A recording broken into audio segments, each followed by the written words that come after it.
America's 250th birthday, Iran's funeral. On July 4th, who will own the world's attention? Can a funeral steal the spotlight away from a national birthday celebration? Can Tehran turn America's most patriotic day into a reminder of American destructive power, American unfounded wars, and American enemies? On a day, Donald Trump would want fireworks, flags, flyovers, and the loudest celebration of American nationalism in decades, will Iran respond with black banners, mourning crowds, and a message of defiance? And is it really a coincidence that the funeral rites of Ayatollah Ali Khamenei begins on 4th of July, the very day America turns 250? Hello and welcome. You're watching No Cap with me, Megha Prasad.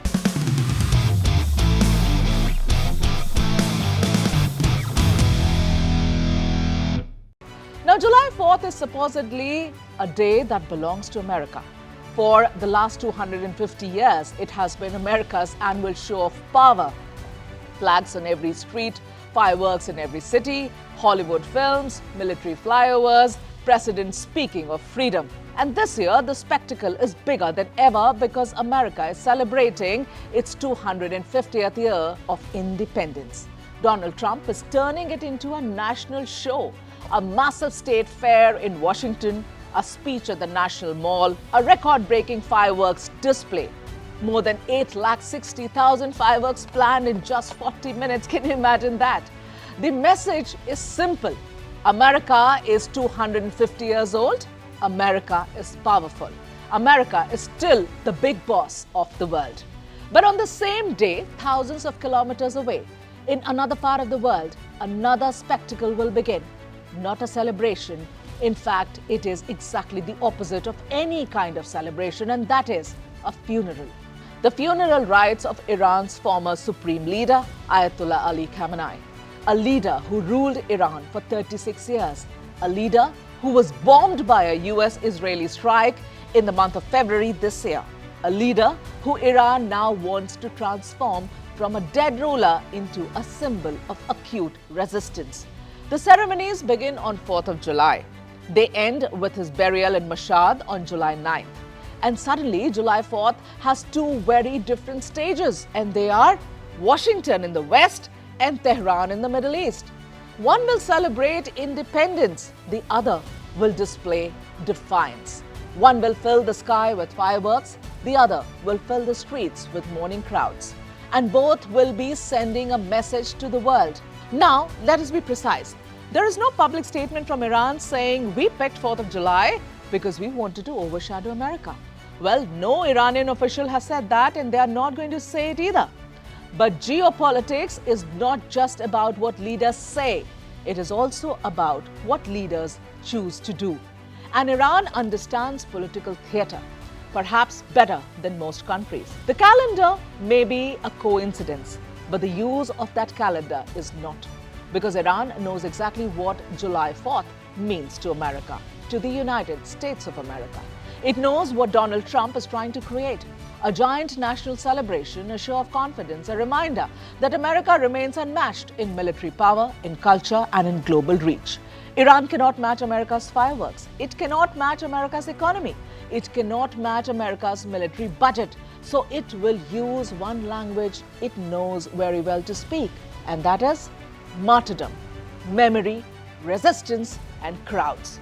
Iran's message will be, you may have killed our leader, but you have not broken our state or our spirit.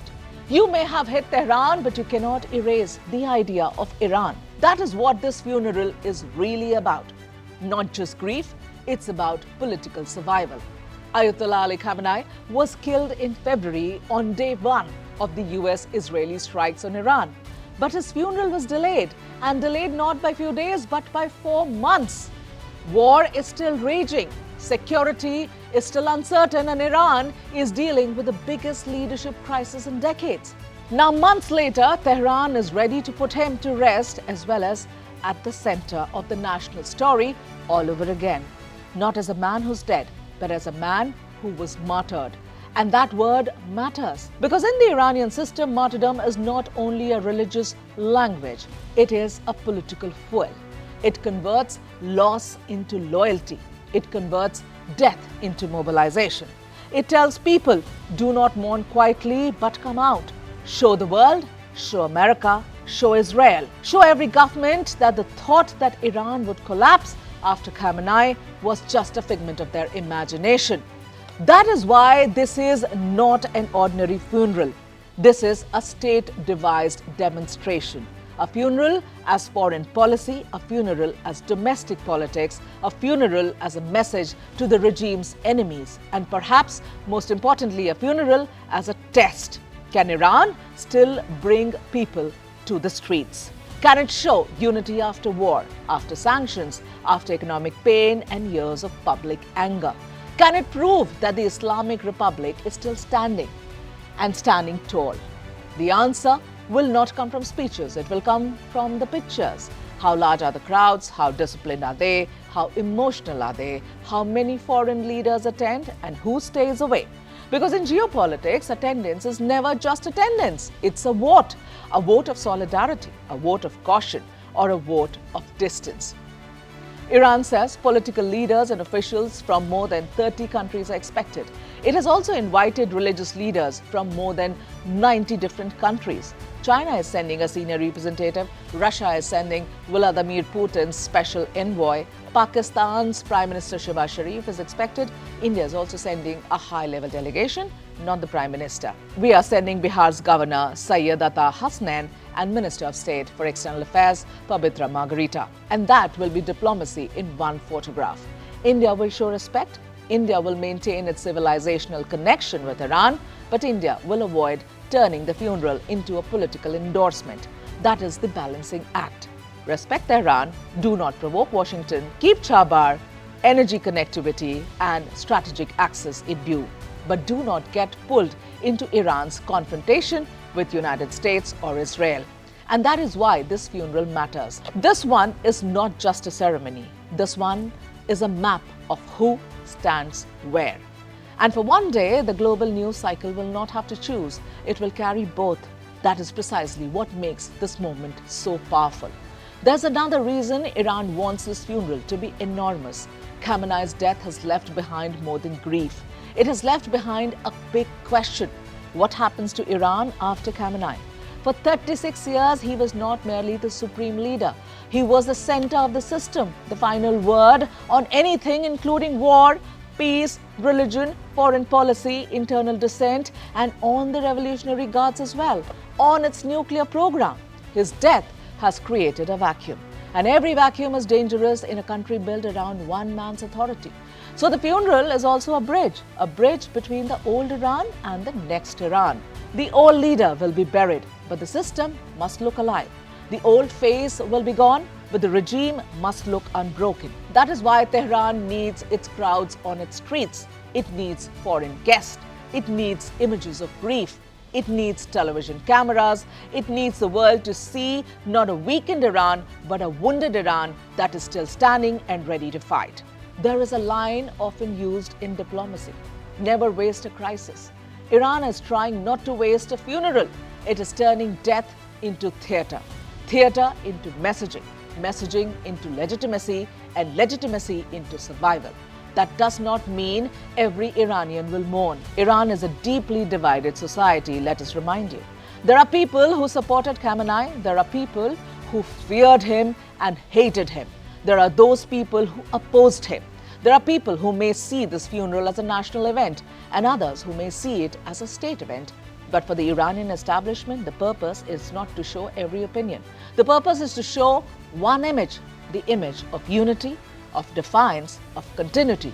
So did Iran choose July 4th to steal America's thunder? Yes, it seems so, though Iran has not said so, but this much is obvious. The timing gives Tehran a unique opportunity. For decades, America has used July 4th to tell the world a story about freedom, power, and national destiny. This year, Iran will use the very same date to tell a different story, a story of war, a story of loss, a story of resistance, a story of a nation that wants the world to believe it cannot be defeated. On July 4th, Washington will light up its skies with fireworks. Tehran will fill its streets with mourning crowds. One country will celebrate its 250th year of independence. The other will bury the man who shaped its defiance for the last 36 years. And between the fireworks and the funeral, flags and black banners, celebration and mourning, the real battle will be for something bigger. Attention, narrative, and the right to tell the world what power looks like. Thanks for watching.